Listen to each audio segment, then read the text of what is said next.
Fashion isn't about looking good.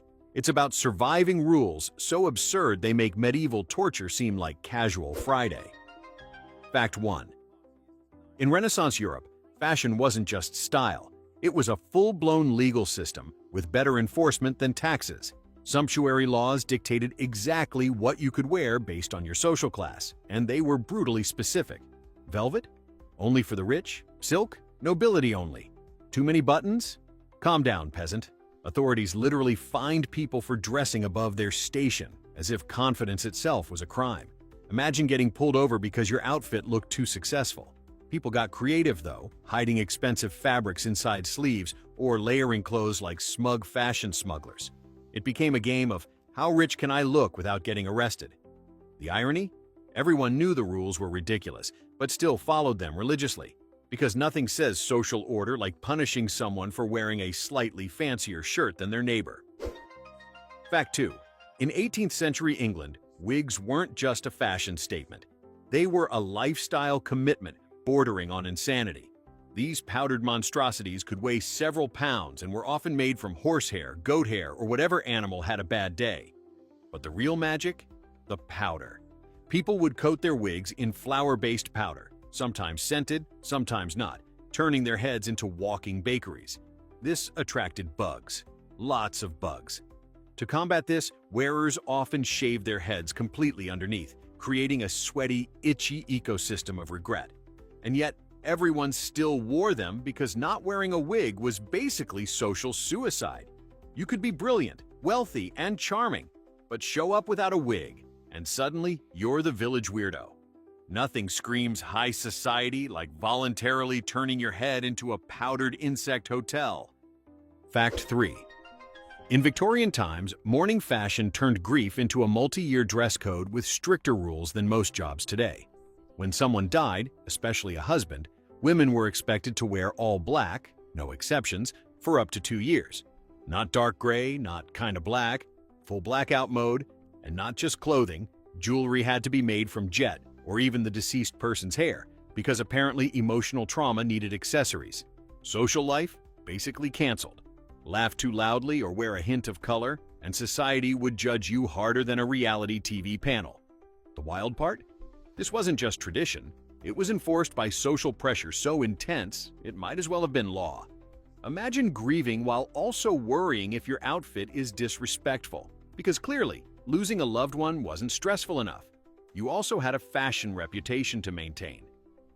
Fact 4. In ancient China, foot binding was considered the height of beauty, elegance, and somehow romance. Because nothing says ideal partner like permanent disability.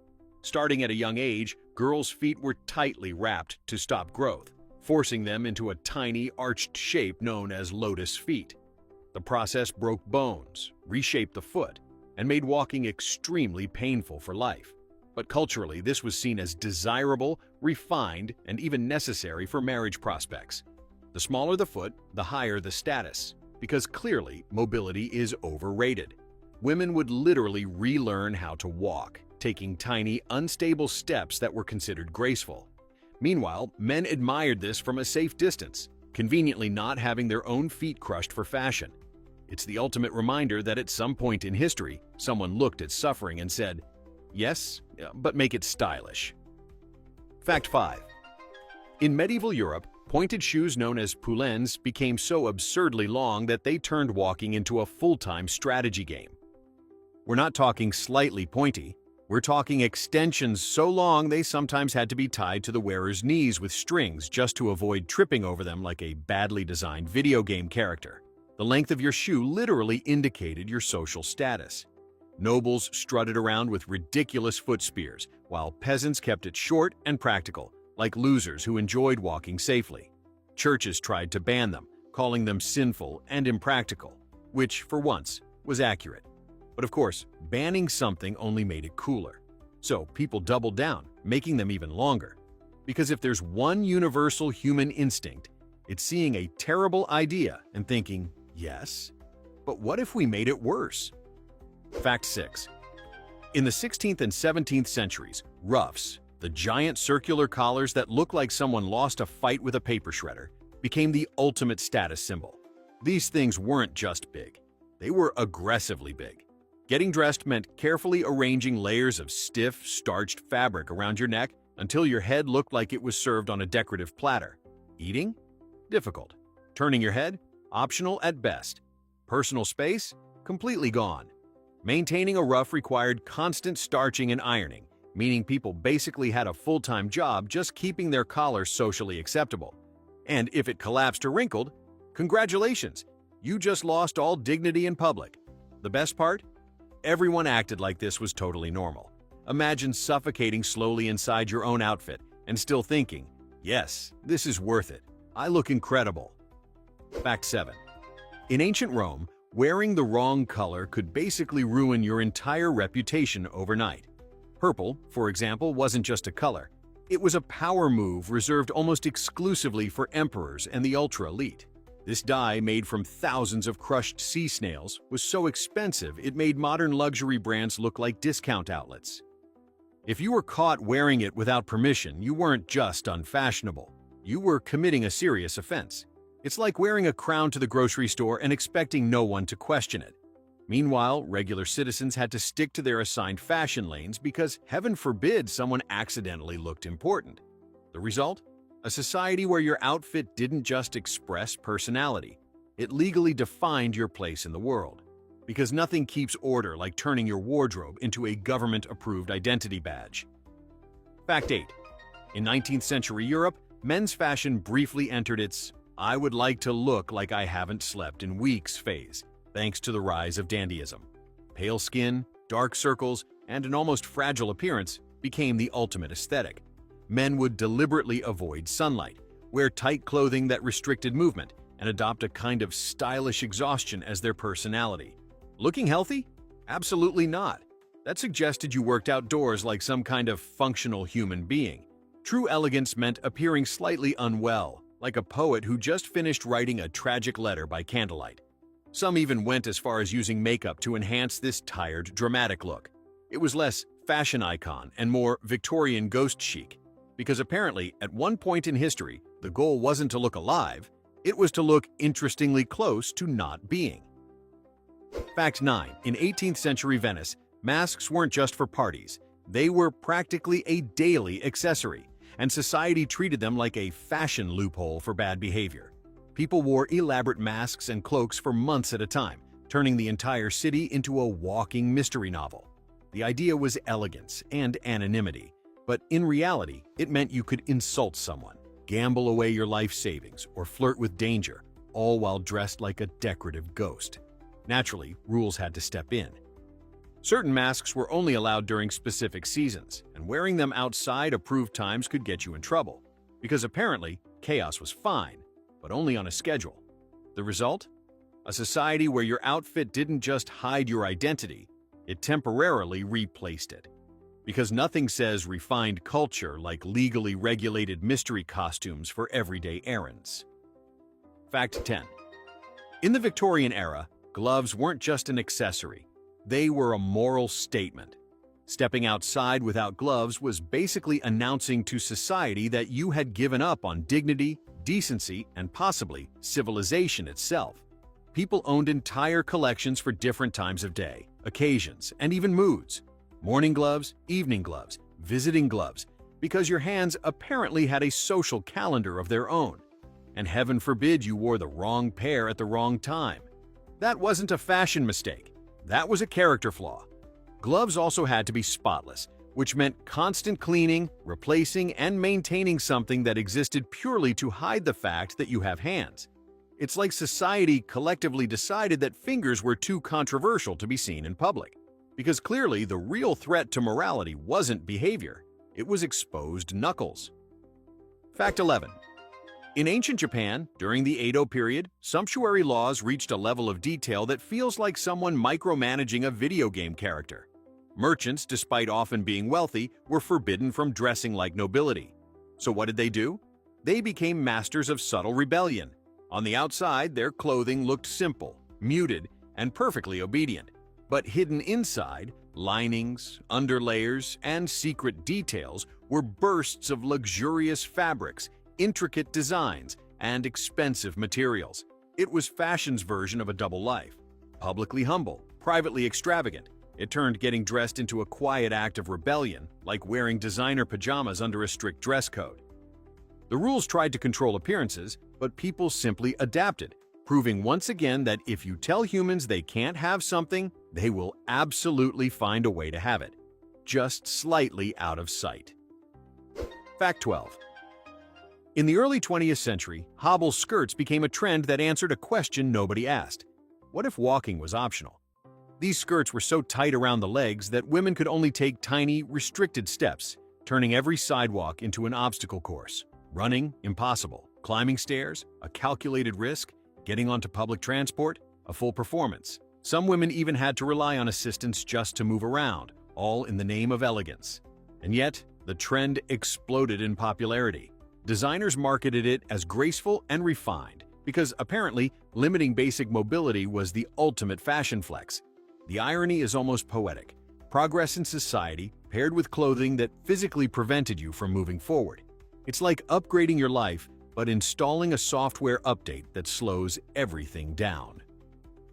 Fact 13. In the 17th century, beauty patches, small decorative shapes worn on the face, became a full-blown coded language that turned your face into a social billboard.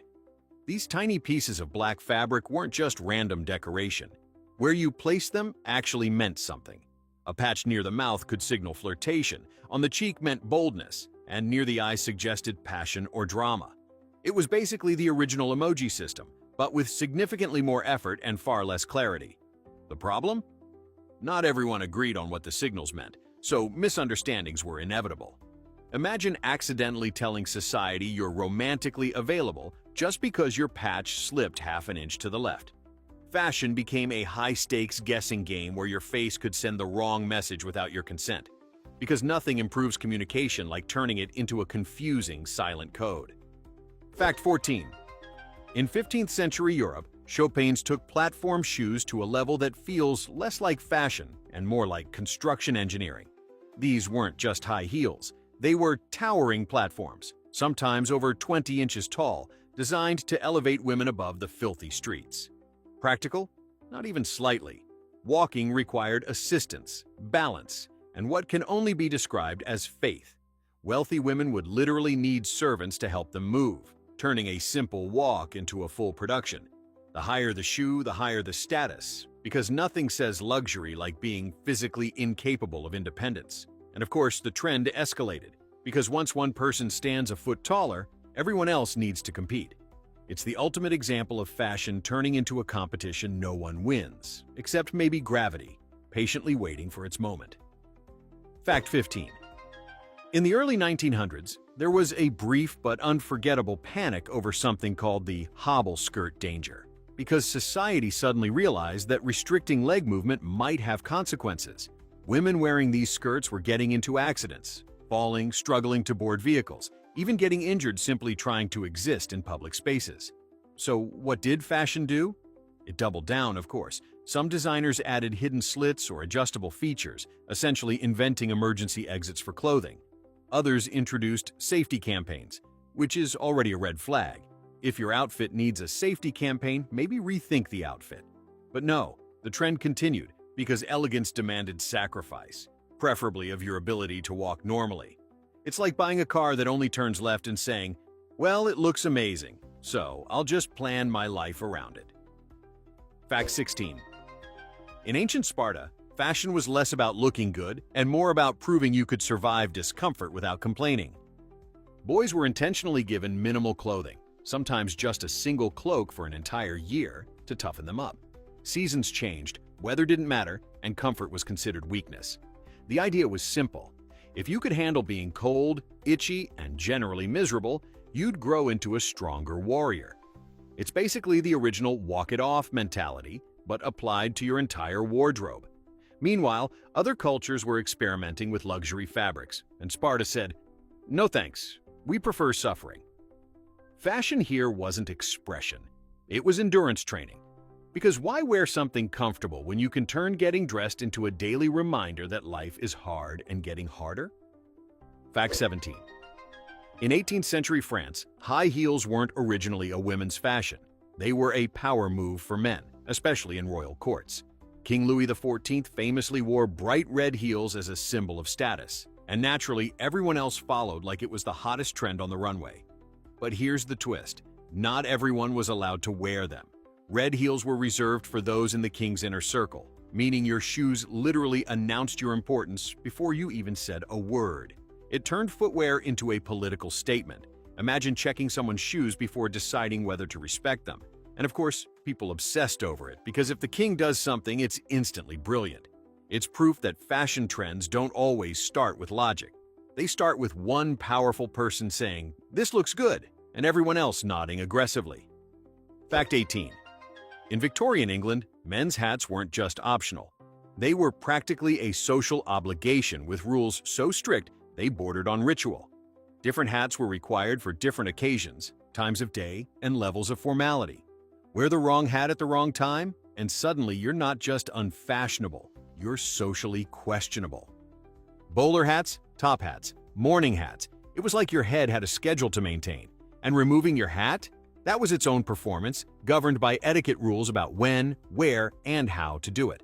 Too slow, too fast, wrong moment. Social disaster. It turned a simple accessory into a constant mental checklist, because clearly the biggest problem society faced wasn't inequality or hardship. It was making sure everyone's headwear was perfectly synchronized with the time of day. Fact 19. In the early days of American swimwear laws, fashion police took things to a level that feels almost fictional. In the early 20th century, beaches had actual officers measuring the length of women's swimsuits to ensure they met decency standards. Too much leg showing? That's a fine. Too modern looking? Suspicious. Some cities even required stockings to be worn while swimming, because apparently the ocean needed a dress code. People were literally being inspected on the beach like they were entering a very judgmental fashion competition nobody signed up for. The best part? As swimsuits slowly became more practical, these rules looked increasingly ridiculous, but still existed. It's a perfect example of society trying to control change with a measuring tape. Because when faced with progress, the logical response is obviously to measure it and say, "Nope, that's too much knee." Fact 20. In 17th century Persia, beards weren't just facial hair. They were a full social ranking system that determined how seriously people took you. The thicker, longer, and more impressive your beard, the more respect you commanded. But here's where it gets ridiculous. Fake beards became a thing. Men who couldn't naturally grow majestic facial forests would attach artificial ones, essentially cosplaying wisdom and authority. Imagine gluing credibility to your face every morning, and society played along, treating these carefully curated beards as legitimate symbols of power.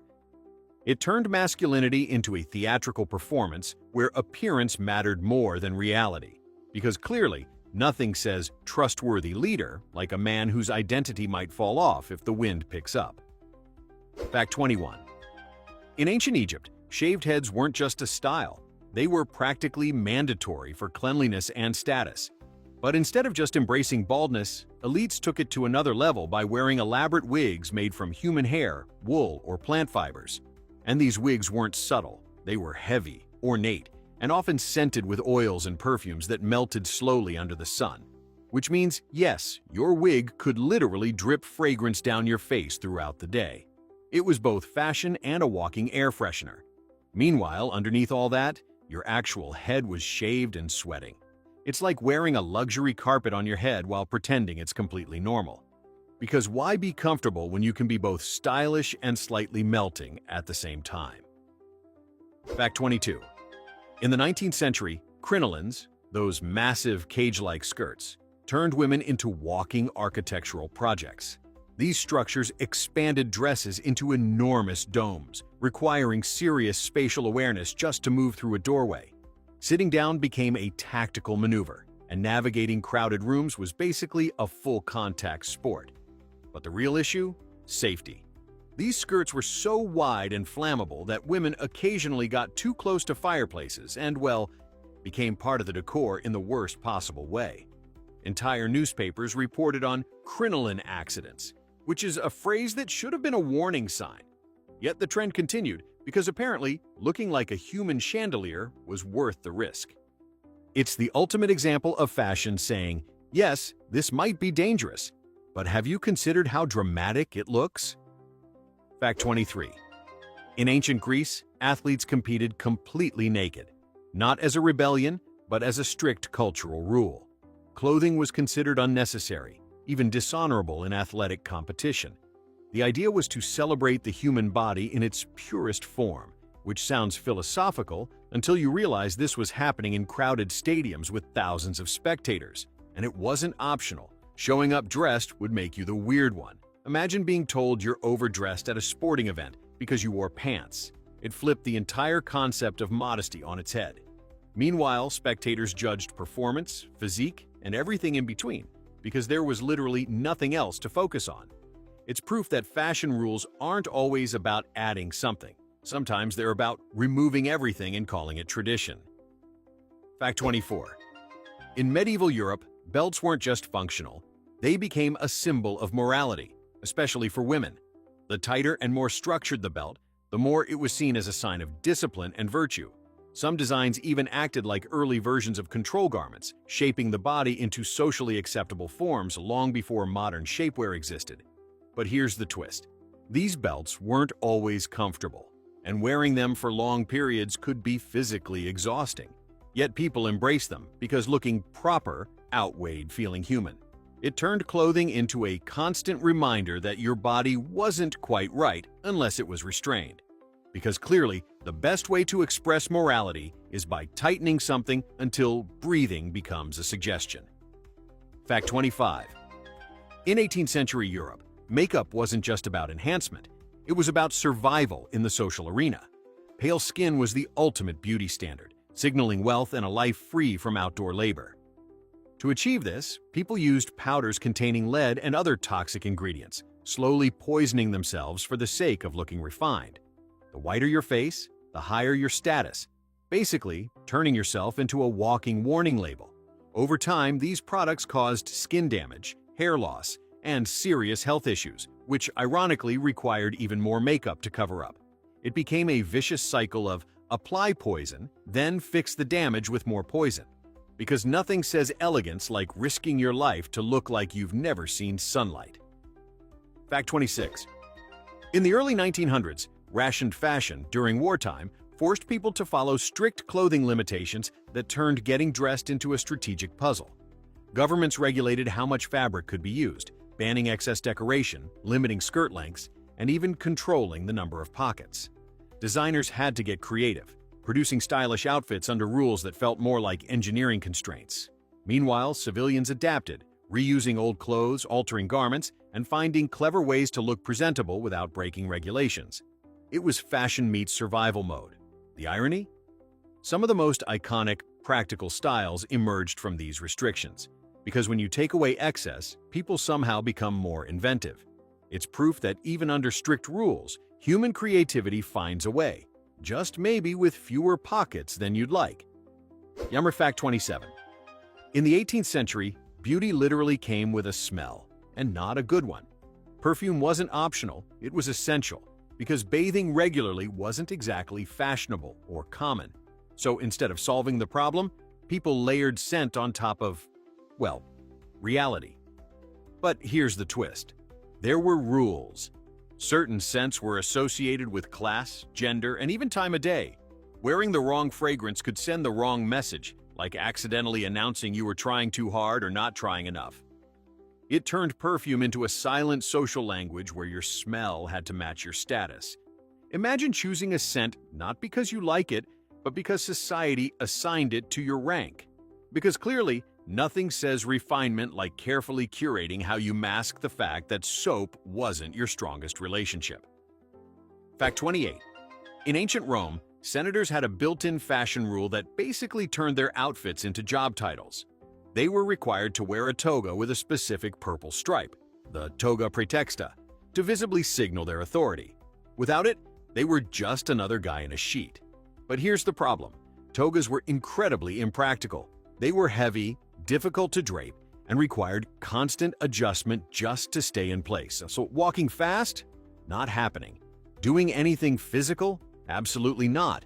And yet, the rule stood firm, because appearance mattered more than convenience. It meant politicians had to literally carry the weight of their status at all times. Because nothing says efficient leadership like being wrapped in several meters of fabric that could betray you at any moment. Fact 29. In the Victorian era, men's facial hair trends were so intense they practically required long-term commitment contracts. Beards, mustaches, sideburns, each style came with its own social meaning, and switching between them wasn't just grooming, it was a statement. Entire guides were published explaining what your facial hair said about your character. A full beard meant wisdom and masculinity, while a clean shave could signal youth or even lack of seriousness. Imagine your face being reviewed like a resume. And maintaining these styles wasn't easy. Waxing, trimming, shaping. It was basically a daily art project. The best part? Society treated it all very seriously, as if the fate of civilization depended on your mustache symmetry. Because clearly, global stability hinges on whether your beard communicates the correct personality traits. Fact 30. In early modern Europe, lace became such a powerful fashion symbol that entire laws were created just to control who could wear it. Lace wasn't just decoration, it was status woven into fabric, often handmade and incredibly expensive. Naturally, everyone wanted it. So government stepped in and said, no, you may not look that fancy. Certain types of lace were restricted to nobility, while everyone else had to admire from a respectful distance. But of course, people found loopholes, using smaller pieces, hiding it in less obvious places, or stretching the rules just enough to get away with it. It turned clothing into a quiet rebellion where every thread could be an act of defiance. Because if history teaches us anything, it's that telling people they can't wear something is the fastest way to make them want it more. Fact 31. In 19th century America, dress reform movements tried to fix fashion by making it more practical, and society reacted like someone had suggested wearing pajamas to a wedding. Women who adopted bloomers, looser, more comfortable garments, were often mocked, criticized, or outright rejected socially. The idea of clothing that allowed free movement was seen as radical, almost threatening, because apparently comfort was suspicious. People clung to restrictive styles not because they worked, but because they were familiar. It's the ultimate example of society resisting improvement simply because it looked different. Imagine choosing discomfort on purpose just to avoid standing out, because nothing is more dangerous than a person who can walk, breathe, and exist comfortably without asking permission. Fact 32. In the early days of department stores, employees had strict dress codes that turned them into walking brand advertisements. Salespeople were expected to embody the store's ideal image, perfectly dressed, polished, and always on display. But here's the catch. They often couldn't afford the very clothes they were required to promote. So they had to maintain an appearance of luxury while living on modest wages, essentially performing wealth they didn't actually have. It blurred the line between reality and presentation, where looking successful mattered more than being successful. Customers trusted appearances, and stores relied on that illusion. It's like being cast in a role you have to play every day, whether you can afford the costume or not. Because in retail, the outfit wasn't just fashion, it was part of the job description. Fact 33. In 18th century Europe, having pale skin wasn't enough. You also had to prove just how fragile and delicate you were, preferably at all times. High society women were expected to avoid sunlight completely, using parasols, gloves, and layers of fabric like they were allergic to daylight itself. But it didn't stop there. Some even drew faint blue veins on their skin with makeup to emphasize how transparently pale they were, as if their circulation needed to be part of the outfit. Looking healthy? Suspicious. Looking like you might faint at any moment? Perfect. It turned basic biology into a fashion accessory, and of course, everyone played along, pretending this was the pinnacle of beauty. Because nothing says elegance like actively avoiding fresh air, sunlight, and anything that might accidentally make you look alive. Fact 34. In the 19th century, men's trousers came with an unexpected design philosophy. Why use zippers when you can complicate everything? Enter the fall front trousers, which featured a large flap that buttoned across the front instead of a simple opening. Getting dressed became a multi-step process involving alignment, patience, and a strong belief in buttons. And if one button failed, the whole system collapsed like a badly built house of cards. Bathroom breaks turned into time-sensitive puzzles, where speed and coordination were essential. Yet this design remained popular because it looked neat and structured. because obviously convenience is overrated when compared to the satisfaction of fastening 12 tiny buttons just to function like a normal human being. Fact 35. In 17th century Europe, men took fashion to theatrical extremes with elaborate codpieces. Yes, decorative coverings for a very specific area that became symbols of power, masculinity, and apparently confidence levels that needed visual confirmation. These weren't subtle. They were padded, embellished, and sometimes so exaggerated they looked like armor designed by someone with too much imagination. The message was clear. The bigger and more decorated, the more impressive you were supposed to be. It turned clothing into a statement no one asked for but everyone had to acknowledge. And of course, it became competitive, because once one person goes too far, everyone else has to follow. It's proof that fashion doesn't always evolve logically. Sometimes it just escalates until everyone collectively agrees to pretend it makes sense. Fact 36. In early 20th century Japan, school uniforms became more than just clothing. They became a symbol of discipline, conformity, and social identity. Students were expected to wear standardized outfits with strict rules about how they were worn, down to the smallest details. Skirt length, sock height, even how neatly everything was arranged. Everything was monitored. Deviating even slightly could result in warnings or punishment. It turned getting dressed into a daily performance of obedience. And yet, students found subtle ways to rebel. Rolling sleeves, adjusting fits, bending rules just enough to express individuality without getting caught. It became a quiet battle between control and creativity. Because no matter how strict the rules, people will always find a way to personalize even the most rigid system. Fact 37. In the Victorian era, men's suits weren't just about looking sharp. They were about looking serious, respectable, and slightly uncomfortable at all times. Bright colors? Absolutely not. Patterns? Risky.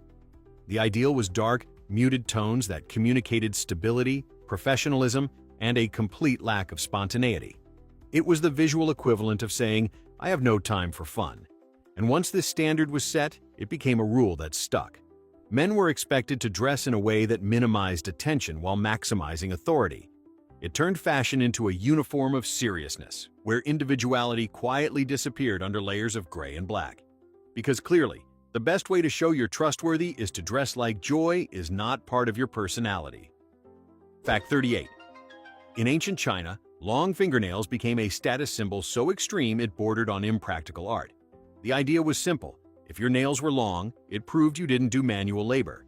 But we're not talking slightly long. We're talking exaggerated lengths that made basic tasks nearly impossible. To protect them, people wore elaborate nail guards made of metal, turning their hands into decorative displays. Eating, writing, or doing anything required careful coordination. Yet the longer the nails, the higher the perceived status. It was a visual declaration of luxury through inconvenience, because nothing says, "I've made it in life," like being physically unable to open a door without planning it first. Fact 39. In 18th century France, hairstyles reached architectural levels of absurdity. Women's hair was styled into towering structures that could include padding, wire frames, and even miniature decorations like ships, gardens, or entire scenes. These weren't hairstyles, they were installations. Maintaining them required hours of work, and once completed, they were often kept intact for days or even weeks. Sleeping became a challenge, requiring special headrests to avoid crushing the masterpiece. And hygiene? Let's just say it wasn't the main priority. But the higher and more elaborate the hair, the more fashionable you were. It turned heads into display shelves for creativity and excess. Because why settle for a normal hairstyle when you can carry a small diorama everywhere you go? Fact 40. In early Hollywood's golden age, studios enforced strict appearance rules on actors that extended far beyond the screen. Stars were required to maintain a specific look at all times. Weight, hairstyle, clothing, even posture were controlled. Contracts dictated how they dressed in public, what they could wear off camera, and how they presented themselves in everyday life. It turned actors into living brands, where individuality was carefully managed and often suppressed. Step out of line, and you risked your career. It wasn't just about acting, it was about maintaining an image 24 hours a day. The result? A world where fashion wasn't personal, it was contractual. Because in Hollywood, even your reflection had to follow the script. Fact 41. In the late 19th century, detachable collars became a fashion rule that somehow made getting dressed both cheaper and infinitely more annoying. The idea sounded practical. Instead of washing your entire shirt, you could just swap out the collar. Clean, efficient, modern. In reality, it turned men into walking engineering projects. These collars were stiff, like cardboard with ambition stiff, and attaching them required studs, precision, and patience. Wear it wrong, and suddenly your collar is drifting away from your neck like it's trying to escape. Too tight? You're choking. Too loose? You look like your clothes gave up on you, and the best part? They squeaked when you moved. So not only were you uncomfortable, you were also making subtle rubber duck noises during serious conversations. Because clearly, nothing says professional gentleman like quietly squeaking through your day while being strangled by removable fabric. Fact 42. In the Victorian era, mourning didn't just have rules, it had phases, like a very depressing fashion subscription service. After losing a loved one, especially a spouse, women had to progress through stages of mourning attire over several years. First came deep mourning, which meant full black everything. No shine, no decoration, just maximum sadness in fabric form. Then came half mourning, where muted colors like gray or lavender were slowly reintroduced, as if society was gently testing whether you were allowed to feel joy again. Even the fabric mattered. Matte materials were required early on because anything reflective might accidentally suggest happiness. It turned grief into a structured timeline where your wardrobe announced your emotional status to the world. Because clearly, the best way to process loss is by following a multi-year dress code that tells everyone exactly how sad you're supposed to look. Fact 43. In 18th century England, umbrellas weren't always seen as practical. They were controversial fashion statements, especially for men. When umbrellas first appeared, they were considered overly delicate and even unmanly. Real men, apparently, were expected to just accept being soaked by rain like it was a personality trait. Carrying an umbrella risked social ridicule, as if you had chosen comfort over dignity. So early adopters had to walk around defending their life choices while staying dry, which is honestly a power move. Over time, practicality won, but not before years of judgment and side-eye. It's a perfect example of how fashion rules can turn basic survival tools into social risks. Because sometimes society looks at a perfectly good idea and says, no, we'd rather suffer. It builds character. Fact 44. In ancient Rome, there were actual rules about how many rings you could wear, and they were tied directly to your social class. Rings weren't just accessories, they were official markers of status and authority.